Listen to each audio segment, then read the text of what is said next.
नमस्कार। माली समाचार हिंदी में आपका स्वागत है। मैं दिनेश माली। मुझे बारामती के लोगों पर पूरा भरोसा है। भतीजे के साथ चुनावी जंग पर एनसीपी सुप्रीमो अजित पवार ने कही बड़ी बात। आइए जानते हैं विस्तार से। महाराष्ट्र के उप मुख्यमंत्री और एनसीपी अध्यक्ष अजित पवार अपने भतीजे युगेंद्र पवार के खिलाफ बारामती के पारिवारिक मैदान पर चुनाव लड़ेंगे। इसे लेकर उन्होंने कहा कि उन्हें इस निर्वाचन क्षेत्र के मतदाताओं पर पूरा भरोसा है, जिन्होंने हमेशा उनका समर्थन किया है। बता दें कि शरद पवार के नेतृत्व वाली प्रतिद्वंदी एनसीपी एसपी ने गुरुवार को अजित पवार के छोटे भाई श्रीनिवास पवार के बेटे युगेंद्र पवार को बारामती विधानसभा से उम्मीदवार बनाने की घोषणा की, जिससे इस सीट पर हाई प्रोफाइल मुकाबले की स्थिति बन गई। इंदापुर में एनसीपी के स्थानीय उम्मीदवार दत्तात्रेय भारने का नामांकन दाखिल कराने पहुंचे अजित पवार ने उनके भतीजे को उनके खिलाफ खड़ा किए जाने के बारे में पूछे जाने पर उन्होंने कहा कि चुनावी राजनीति में इस तरह की लड़ाइयां आम बात है। उप मुख्यमंत्री ने कहा कि कोई भी नामांकन दाखिल कर सकता है।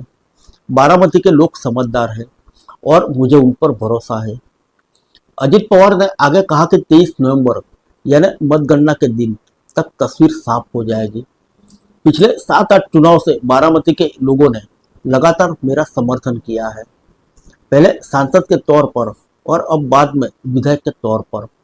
मैंने एक जनप्रतिनिधि के तौर पर अपने कर्तव्यों का ईमानदारी से पालन किया है।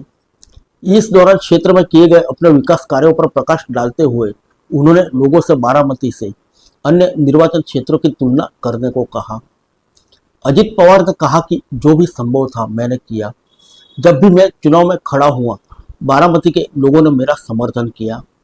पिछले चुनाव में 1.65 लाख वोटों के रिकॉर्ड के अंतर से जीता था। मुझे बारामती के लोगों पर भरोसा है और मुझ पर भरोसा है। यह मेरा घर परिवार है। मैं 28 अक्टूबर को अपना नामांकन पत्र दाखिल करूंगा। उन्होंने कहा कि सत्तारूढ़ महायुति सहयोगी अभी भी 288 विधानसभा सीटों में से 11 के बंटवारे पर चर्चा कर रही है। उन्होंने कहा कि उनकी पार्टी अल्पसंख्यक समुदाय के उम्मीदवारों के लिए आवंटित सीटों का 10% निर्धारित करेगी।